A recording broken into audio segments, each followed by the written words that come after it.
Seterusnya ingin saya bawakan kepada anda di mana baru-baru ini Institusi Penganalisis Pasaran Hartanah mendedahkan harga kediaman di semua negeri di Malaysia kekal di luar kemampuan kebanyakan isi rumah, atau dalam erti kata lain hanya mampu tengok tidak mampu memiliki.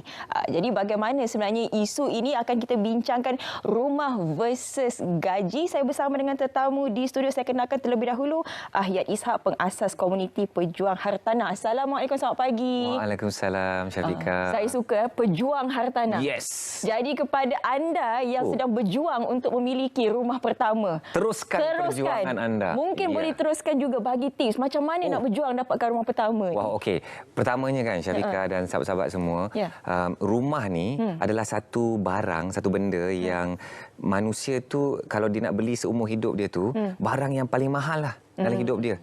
Kalau apa barang lagi mahal daripada rumah kalau kita nak beli? Mungkin kita nak beli kereta, mungkin kenduri perkahwinan, pendidikan anak-anak. Sebenarnya rumah lah yang paling mahal dan paling besar nilai dia dalam hidup kita. Maka rumah ni boleh jadi gembira yang paling besar atau sengsara paling besar. So sebenarnya Ahyad nak mulakan tips tu dengan supaya orang semua faham inilah konsep yang sebenar dalam hartanah. So kalau tak cukup ilmu, kalau tak bersedia, dia boleh menjadi satu sengsara yang sangat-sangat besar. Dan sengsara ni dia boleh jadi ratus-ratus ribu, juta-juta nilai dia, dan tempoh kita nak membayar pembiayaan dengan bank ni bukan satu tempoh yang pendek, satu tempoh yang berdekad-dekad lamanya. Betul. So kita kena sangat-sangat bersedia. Itulah tips pertama Ahyad bagi siapa-siapa yang berminat nak beli rumah lah. Dan sebenarnya kan bila Syafiqah sebut pasal pengumuman media tu kan, semua negeri dah sekarang ni dah di luar kemampuan. Betul. Dan inilah realiti. Dan satu saya nak sebut, realiti ini bukan hanya berlaku dekat Malaysia. Negara-negara lain pun rakyat dia menghadapi perkara yang sama. Ya, bukan Malaysia je yang menghadapi masalah ini.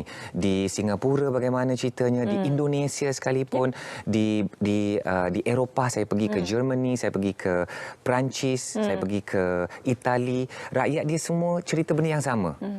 Susah nak beli rumah. Dan inilah yang berlaku apabila harga rumah itu naik tanpa mempedulikan kenaikan gaji rakyat. Dia berkelakuan sendiri. Harga rumah ni dia terus naik dan naik lagi dikala gaji rakyat itu tidak naik. Dan inilah sebenarnya masalah yang kita hadapi sekarang. Tapi itulah ialah dengan keadaan ekonomi yang tidak menentu sekarang ini, macam mana rumah itu masih lagi boleh harganya naik sedangkan dia dah tahu kita tak mampu nak membelinya. Ahyad pun terfikir benda yang sama kan. So kalau rakyat itu tak mampu nak membeli rumah, tapi harga rumah makin naik. So rumah ini apa komponen harga dia? Nak membina rumah itu first kena ada tanah lah. Tanah ni pun sentiasa naik. Of course kalau kita pemilik tanah, kita naklah tanah kita semakin mahal kan. And realitinya tanah ni semakin mahal apabila manusia itu makin ramai. Manusia ramai itu memerlukan untuk hidup di atas tanah. Dan kita tak boleh nak hidup di satu kawasan dan kita akan berkembang.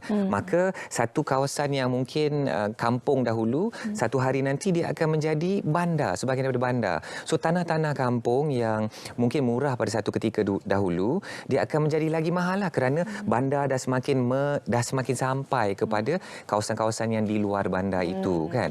Sebagai contoh, kita tengok sebagai contoh Meru, dan kita boleh lihat pembangunan daripada Shah Alam dah semakin berkembang. Puncak Alam di utara semakin berkembang. Tanah yang tersepit, tanah Meru. So tanah-tanah di Meru yang satu ketika dulu sangat jauh daripada Kuala Lumpur. Orang pun tak terbayangkan nak duduk di sana. Sekarang ini semua orang mencari tanah di Meru. So bila ada banyak demand, so apa yang akan berlaku pada harga tanah? Tanah pun akan makin naik. Itu satu komponen sahaja, tanah. Ada komponen lain, bahan binaan. Dan ketiga, orang yang nak membina, of course gaji pun nak makin naik. And then ada syarikat yang nak membina, ada satu elemen untung. Dan bila kita kumpulkan semua itu dengan inflasinya dan sebagainya, pasti rumah pun naik. Senang macam inilah Syafiqah. Kita nak beli sayur, nak beli cili merah pun dulu RM8, sekarang tak tahulah berapa, RM15 sekilo. So kalau cili pun naik harga, takkan rumah tak naik harga juga. Itu cerita pasal inflasi sahaja. Itulah cerita kalau nak cerita pasal rumah ni kan. And kalau kita lihat sebenarnya akan ada satu ketika di mana harga rumah ni dia kena mencari keseimbangan. Kalaulah rakyat memang dah tak mampu beli rumah, takkan pemaju nak membina, nak menjual satu barang yang rakyat tak nak beli. Dan itu yang kita lihat berlaku. Ya, lambakan sekarang rumah. Thank you. Ya. Rumah-rumah yang dah siap dibina tapi tak terjual. Ya, penghuni lain kat dalam tu. Penghuni lah. Okey. Itu kena ada segmen lain. Penghuni ghaib. Betul. Itulah realitinya. So, kita kena cari keseimbangan. Pemaju nak bina rumah, nak untung. Tapi kalau jual satu barang yang rakyat tak boleh nak beli, you pun tak boleh nak untung. You pun tak boleh nak dapat modal balik. So pemaju ni sebenarnya, bagi Hayat pemaju ni tak perlu diletakkan syarat kepada mereka. Kerana pemaju akan diajar oleh pasaran. Cumanya dia akan mengambil masa. So kita perlulah ada campur tangan kerajaan sedikit kan, dan rakyat itu dia kena tahu kuasa dia. Dia kena tahu hak dia. Kita dah tak mampu dan kita jangan layan ni pemaju ni. Ya, kita sepatutnya rakyat kena tahu kuasa tu di tangan kita. Betul. Kalau kita memang demand harga turun, dia akan jadi turun. Pasaran ni kena ikut apa kata rakyat. Tapi kita nak berbalik kepada tajuk kita hari ni. Okey, kita nak lari jauh ni. Rumah versus gaji tu. Rumah versus gaji. Alright. Sebab sekarang ni kalau kita lihat di dosa mengeluarkan bahawa medianya 2,600 gaji sekarang ini. Jadi mungkin terfikir-fikir 2,600 ni macam mana nak beli rumah? Layak ke nak beli rumah? Apa formula yang ada? Okey, formula dia Syafiqah baru sebut perkataan tadi tu. Layak. Layak. Okey, kita mesti layak untuk membeli rumah. So, bila kita pergi ke bank, bank akan berikan pembiayaan perumahan yang layak untuk kita. So, contohnya Syafiqah pergi ke bank dan bank buat kira-kira, Syafiqah layak beli rumah RM500,000. Itu adalah kelayakan pembiayaan. So, kita kena tahulah apa yang menyebabkan kita layak untuk pembiayaan. So, bank akan lihat sebenarnya dua perkara ni je. Dia akan lihat duit masuk, duit keluar. Maksudnya income dan perbelanjaan kita atau hutang-hutang yang kita ada. Daripada situlah nanti bank akan kira apa yang layak untuk Syafiqah, apa yang layak untuk kita. Realistiknya lah kalau orang tu bergaji RM3,000. Macam mana calculationnya? Okey, katakanlah kalau gaji RM3,000, Hayat pun pernah kongsi ni dalam wawancara yang sebelum, dia mudah aja. Kita boleh ambil 20 hingga 30% daripada pendapatan itu. So itulah rule of thumb, satu kira-kira congak-congak apa yang sebenarnya kita mampu. So katakan kalau 25% lah, kalau kita ambil 30%, yang betul-betul kita mampu tu lebih kurang RM900. So RM900 tu membolehkan kita membeli rumah.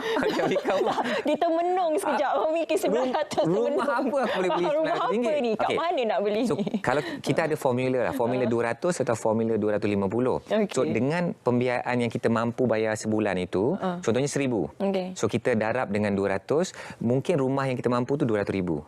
Atau kita mungkin kita boleh kira 250. So 1,000 darab 250, bolehlah kita beli rumah RM250,000. Tapi Syafiqah, itu hanya formula layak. Tapi dia ada satu lagi perkataan yang perlu digandingkan dengan layak, which is mampu. Apa yang kita layak tak semestinya kita mampu. Yang ini semua orang kena faham. Siapa yang nak beli rumah ni dia kena faham. Apa yang kita layak tidak semestinya kita mampu. Layak kahwin 4 tapi tak semestinya mampu. Ada bini 4. Contoh yang sangat power. So layak mungkin dia mahu tapi tak mampu. Wow, so dia layak mungkin dia layak nak beli rumah. Dia mahu nak beli rumah. Tapi sebenarnya dia tak mampu. So mampu ni yang nak selamatkan kita. So mungkin kita pergi kat bank, Syafiqah pergi kat bank. Okey, contohnya Ali pergi kat bank, dia layak nak dapat pembiayaan 500,000. Tapi sebenarnya setiap bulan dia kena bayar contohnya 2,000, 2,200. Okey. Tapi sebenarnya Ali ni dia tak mampu pun nak bayar 2,000 sebulan tu. Mungkin dia hanya mampu bayar 1,500. Okey. So perkara itu dah membebankan dia sebagai pembeli rumah. So kita kena fahamlah, kena kira-kira apa yang aku sebenarnya mampu. Itulah formula yang ayah akan pakailah untuk menasihati orang yang nak beli rumah. Bila kita cakap pasal 200,000, kita nampak mungkin dekat iklan rumah ni bernilai 250,000. Kita fikir macam okeylah kita mampu, kita layak dan kita mampu. Okey. Tapi kemudian selepas itu sebenarnya ada lagi costing ataupun kos tambahan. Mungkin yang di luar sana tak tahu. Sebab dia 250,000 tu bukan itu saja, ada lagi susulannya. Ya. Okey. Masa nak beli rumah ni, okey, saya sangat setuju dengan Syafiqah. Ramai orang yang membeli, kadang-kadang ayat coaching, ayat student ayat kan. Diorang akan kata, ayat banyak kos tambahan. Yo. Okey. Ini pengalaman sendiri ni. Okey, and then ada ramai yang kata macam ni, diguna perkataan ni. Banyak kos-kos tersembunyi. Dia bunyi, okey, sebenarnya kan, bila nak beli rumah, dia tak ada kos tambahan, dia tak ada kos tersembunyi. Dia hanya ada kos. Itulah kos dia. Cumanya kita tak tahu. Yes. So bila kita tak tahu, kita akan kata, ni tengok ni banyak kos tambahan. Tengok ni ada kos tersembunyi. Dan bunyinya seolah-olah industri hartanah ni ada komplot untuk menyembunyikan setengah kos. Tiba-tiba mengenakan kos itu kepada pembeli. Sebenarnya tidak. Cuma rasa macam tu. Because kita tak sedar dan kita tak tahu. Sebagai contoh, stamp duty. Okey, kalau beli rumah stamp duty-nya agak berat. Okey, kalau harga rumah tu 200,000. Okey, macam mana kiraannya? Kalau rumah tu 1 juta. Okey, 1 juta terus. Okey, 1 juta. Okey. So dia berapa dia akan nilainya mungkin beribu-ribu nilai dia. Okey. Just nak bayar stamp duty je. Okey, just nak bayar stamp duty je. Boleh jadi berpuluh ribu pun nak bayar stamp duty. Okey. Tetapi kita kena tahu bila kita beli rumah memang kena bayar stamp duty. So sepatutnya kita tak anggap kos itu sebagai kos tambahan. Itu maksud ayat. Ini kira macam nak backup lah geng-geng hartanah ni. Kerana yang menjual hartanah tu tak dapat pun stamp duty ni. Yang dapatnya kerajaan. Okey. Ya, so kadang-kadang bila kita lihat contoh bila keluar kos guaman. Kos guaman ni pun kadang-kadang beribu-ribu, berbelas ribu, berpuluh ribu. Lepas tu kita rasa macam, peguam ni banyaknya charge dia. Alah, kertas dengan printing je. Tapi dia tak tahu. Dalam kos guaman itu ada satu segmen stamp duty tu. Stamp duty tu dalam kos guaman tu. Yang sebenarnya peguam tu tak dapat 1 sen pun daripada stamp duty. Kerajaan yang dapat. Okey, so contoh lagi. Bila kita dah beli rumah, kita nak kena tanggung rumah tu. So kalau rumah-rumah yang strata, rumah-rumah yang bertingkat. So rumah-rumah yang bertingkat ni dia kena bayar macam maintenance cost, maintenance fees, service kan. Dan semua kos-kos ini kena bayar bulanan. So kita kena ambil tahulah bila kita beli rumah ni mesti ada kos-kos tambahan itu. Okey, saya bagi satu lagi contoh. Kalau kita beli rumah lelong. Rumah lelong ni pun ada kos-kos dia. Sebagai contoh, kalau kita nak beli rumah tu ada tunggakan maintenance fee ni semua. Kita kena bayar semua tu. So janganlah kata ini kos tersembunyi, kos tambahan. Ini adalah kos dah. Dan kita kena bersedia untuk kos-kos itu. Itulah berbalik kepada soalan yang asal. Yang nak membeli rumah ni dia kena melayakkan diri. Layakkan diri dari segi kewangan, layakkan diri dari segi ilmu, layakkan diri dari segi mentally and emotionally prepared. Betul? Because kita kena emotionally prepared. Contoh, kalau rumah kita sewakan kepada orang, kepada penyewa. Lepas tu rumah kita ni jenis yang macam kat tepi lereng. Lepas tu kalau hujan, dia macam tanah ni macam makin terhakis. So ini adalah emotional preparation yang kita kena ada sebagai pemilik rumah. Kerana kita nak kena bersedia. Apa-apa jadi kepada penyewa, kita kena tanggung. Ini antaranya emotional preparation untuk membeli rumah.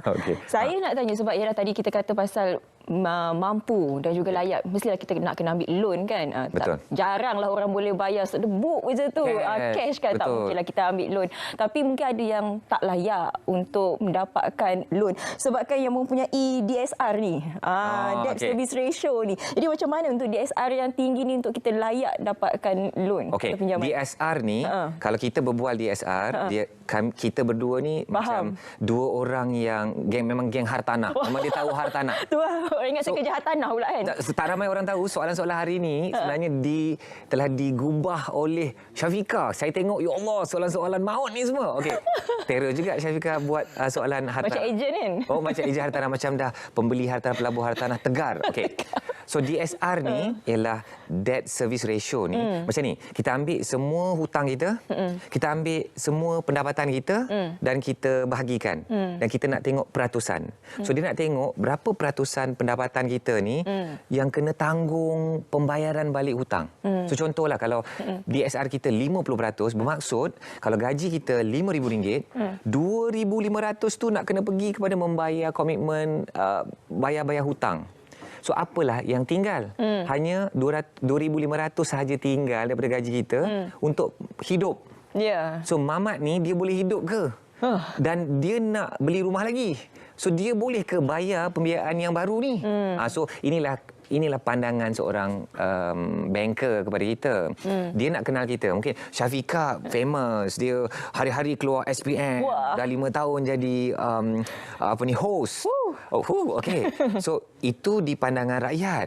Tapi di pandangan bank, dia nak kenal Syafiqah ni siapa. Antara cara dia kenal ialah DSR. Okey, bank juga nak tengok, okey, kenal tak Syafiqah ni? Macam mana nak kenal Ahyat? Macam mana nak kenal Encik Ali tadi tu? Macam mana bank nak kenal tu, dia nak kena tengok. Dia ni kalau ada pembiayaan dengan bank, ada hutang dengan bank, dia bayar tak? Inilah cara bank nak kenal. Aku tak kisahlah engkau punya follower kat Instagram ni ada 1 juta orang. Itu semua tak ada makna bagi aku. Kerana aku nak tahu kau ni kalau dapat hutang baru, buat hutang baru, boleh bayar ke tidak? Itu antara pandangan bank lah. Okay, bercerita tentang DSR. Ramai pembeli dia lihat DSR ni sebagai satu benda yang menyusahkan. Sebenarnya kita sebagai pembeli, kita kena lihat DSR ni sebagai satu benda yang menyelamatkan. Kerana kalau dah DSR kita terlalu tinggi, pasti akan membebankan kita. Macam mana nak membiayai pembiayaan yang baru? So kita kena sebenarnya berterima kasih. Bila bank kata, Ahyat tak boleh dapat pembiayaan rumah lagi. Kerana DSR Ahyat dah tinggi sangat. Kita sebenarnya jangan marah bank. Kita kena cakap, terima kasih banker kerana selamatkan saya. Dan tidak membebankan hidup. Dan tidak membebankan saya. Okey, penerbit kata sambung. 2.0 nanti. Gaji versus rumah ni. Terlalu sebab saya baru sengit soalan ni. Daripada 10 soalan saya bagi, baru 3 saya tanya. Ya Allah, seronok sangat. Jadi minggu depan tambah lagi. Boleh, kalau sudi menjemput saya lagi. Terima kasih banyak-banyak kerana sudi bersama dengan kami hari ini. Macam saya kata, kita kena selesaikan juga 7 soalan. Sebab ada banyak lagi soalan-soalan yang penting. Khususnya kepada mereka yang ingin membeli rumah pertama. Kita akan kupas nantilah. Penerbit dah cakap dah 2.0 nanti. Boleh je. Okey, kita nak berehat seketika ataupun kita nak ke Cerita Pagi Terengganu ke? Okey, kita nak berehat seketika. Jangan ke mana-mana, kembali semula ke Selamat Pagi Malaysia selepas ini.